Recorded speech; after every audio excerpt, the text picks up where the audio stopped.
पूरे 7 साल बाद अगर करण जौहर निर्देशक के रूप में फिल्म लेकर आए और एक ऐसी फिल्म लाए जहां आलिया रणवीर जैसी जोड़ी के साथ धर्मेंद्र शबानाजा जैसे दिग्गज कलाकार हों, तो फिल्म से उम्मीदें भी अधिक होती हैं और उसे कुछ ज्यादा ही बारीकी से देखा जाता है। मगर दिलचस्प बात यह है कि उनकी यह फैमिली ड्रामा न केवल मनोरंजन का पिटारा साबित होती है, साथ ही पितृसत्तात्मक सोच, लैंगिक भेदभाव, बॉडी शेमिंग, मिसोजनी जैसी मुद्दों को बहुत ऑर्गेनिक तरीके से पेशा करती है। करण इस बार साबित कर देते हैं कि भव्यता, शोबाजी और बड़ी स्टार कास्ट ही उनकी यूएसपी नहीं, बल्कि उन्हें मसलों को मनोरंजक ढंग से पेश करना भी खूब जानते हैं। रॉकी और रानी की प्रेम कहानी की कहानी। वह एक संयुक्त परिवार में रहता है, जहां घर ही नहीं बल्कि मिठाई के बिजनेस पर भी राज करने वाली उसकी सख्त दादी धनलक्ष्मी, जया बच्चन, दादी के इशारों पर चलने वाला पिता तिजोरी, आमिर बशीर, याददाश्त गवा चुके शायर दादा, धर्मेंद्र, पति को परमेश्वर मानने वाली माँ, मोटापे का शिकार बहन है। कहानी दिल्ली में बसे 2 ऐसे लड़के लड़की की है जिनका आपस में कुछ भी मैच नहीं करता, और ये 2 लोग हैं रॉकी रंधावा, रणवीर सिंह, और रानी चटर्जी, आलिया भट्ट। रॉकी शहर के सबसे बड़े मिठाई वाले खानदान का वारिस है। तड़कते भड़कते कपड़े पहनने वाला पंजाबी रॉकी प्रोटीन शेक लेकर बल्ले शल्ले बनाने में जुटा रहता है। अंग्रेजी उसे बोलनी नहीं आती और जनरल नॉलेज दूर का ही वास्ता है। वह एक संयुक्त परिवार में रहता है, जहां घर ही नहीं बल्कि मिठाई के बिजनेस पर भी राज करने वाली उसकी सख्त दादी धनलक्ष्मी, जया बच्चन, दादी के इशारों पर चलने वाला पिता तिजोरी, आमिर बशीर, याददाश्त गवा चुके शायर दादा, धर्मेंद्र, पति को परमेश्वर मानने वाली माँ, मोटापे का शिकार बहन है। वहीं दूसरी तरफ रानी पढ़े लिखे बंगाली परिवार से आती है, जो खुद एक न्यूज एंकर है। उसके पिता टोटा राय चौधरी कथक डांसर हैं। रानी की मां चुरनी गांगुली और दादी जामिनी शबाना आजमी भी हैं। अपने दादा कंवल के अतीत की लव स्टोरी वह रानी से मिलता है और उस वक्त रानी को रॉकी किसी दूसरे ग्रह से आया हुआ एलियन लगता है।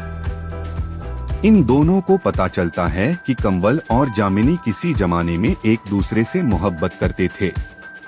रॉकी रानी और उसकी दादी की मदद से अपने दादा की खोई हुई मेमोरी वापस लाने की कोशिशों में लग जाता है।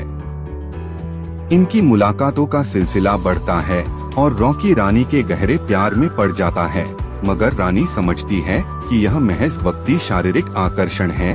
फिर उसे रॉकी के प्यार का एहसास भी हो जाता है, मगर अब उनके सामने एक सबसे बड़ी समस्या है, परिवारों के बीच का कल्चरल, जिसे मिटाने के लिए वे तय करते हैं रानी 3 महीने रॉकी के घर रहेगी और रॉकी उतने ही समय रानी के घर। दोनों के इस एक्सचेंज प्लान का क्या हश्र होता है, ये जानने के लिए आपको फिल्म देखनी होगी। निर्देशक के रूप में करण अपनी भव्यता का दामन नहीं छोड़ते। फिल्म की शुरुआत ही चकाचौंध वाले गाने से होती है, जिसमें वरुण धवन, जाह्नवी कपूर, सारा अली खान, अनन्या पांडे नजर आते हैं। मगर जैसे जैसे कहानी आगे बढ़ती जाती है, परतदार होती जाती है। कहानी में रोमांस, सास बहू ड्रामा, भव्य सेट, चुटीले और मजेदार संवाद, किरदारों के कमाल के कॉस्ट्यूम, साज सज्जा सभी कुछ है। मगर इस बार करण ने जो नई चीज की है वो है किरदारों और सिचुएशंस के जरिए मसलों को उठाना। अब जैसे घर पर भले धनलक्ष्मी जैसी महिला ही सर्वेसर्वा है, मगर कहीं न कहीं वो भी पुरुष प्रधान सोच की मारी है। कैंसल कल्चर और जजमेंट पास करने जैसी धारणाओं पर भी उनके किरदार बात करते हैं। फिल्म कल्चरल डिफरेंस को हीन समझने के रवैये को इंगित करती है। फर्स्ट हाफ रखता है। हालांकि करण दोनों परिवार के कल्चर को स्थापित करने में थोड़ा वक्त लगाते हैं, मगर उसके जरिए आप जान पाते हैं कि क्यों ये दोनों किरदार विपरीत ध्रुव की तरह हैं। सेकंड हाफ लंबा और प्रेडिक्टेबल है। प्रीतम के संगीत में तुम क्या मिले, वॉट, झुमका जैसे गाने पहले ही पसंद किए जा रहे हैं। मगर करण ने धर्मेंद्र और शबाना जैसी सीनियर जोड़ी के बहाने से अभी न जाओ छोड़ के, डोला रे डोला जैसे कई पुराने मेलोडियस गानों का खूबसूरती से इस्तेमाल किया है।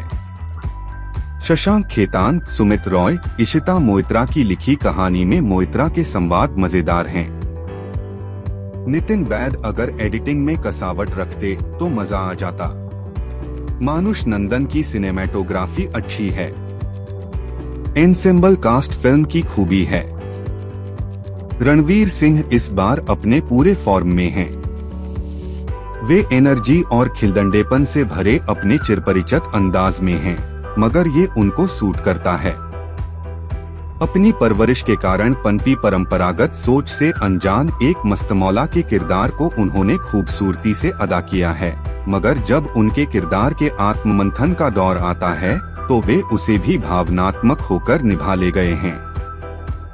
साउथ दिल्ली की सोफिस्टिकेटेड और पढ़ी लिखी बॉर्न गर्ल को आलिया ने आत्मविश्वासी होकर अंजाम दिया है। आलिया केंद्रीय भूमिका में हैं और कहानी के हर बिंदु पर वे खरी उतरती हैं। महिलावादी दृश्य हो या पारिवारिक दृश्य, हर जगह वे अव्वल रहती हैं। उनकी और रणवीर की केमिस्ट्री फिल्म का प्लस पॉइंट साबित होती है। दादी धनलक्ष्मी के रूप में जया बच्चन भरपूर मनोरंजन करती हैं। अहंकारी, कुंठित और कुटिल महिला के किरदार को उन्होंने दमदार ढंग से निभाया है। धर्मेंद्र कंवल की छोटी सी भूमिका में दिल जीत लेते हैं। शबाना आजमी धर्मेंद्र के साथ की प्रेम कहानी को बहुत ही खूबसूरत अंदाज में आगे बढ़ाती है। प्रेम के त्रिकोण में जया, धर्मेंद्र, शबाना तीनों ही सशक्त साबित हुए हैं। आमिर बशीर, टोटा रॉय चौधरी, चूर्नी गांगुली, नमित दास, क्षिति जोग, अंजलि आनंद जैसे सभी सहयोगी कलाकारों ने बढ़िया अभिनय किया है। For more latest movie review के लिए प्लीज हमारे चैनल को लाइक, फॉलो और सब्सक्राइब कीजिए। रेड बटन है। हाँ, है। दबा दिया, आगे बोलो। बात तो सही है। मजा आया।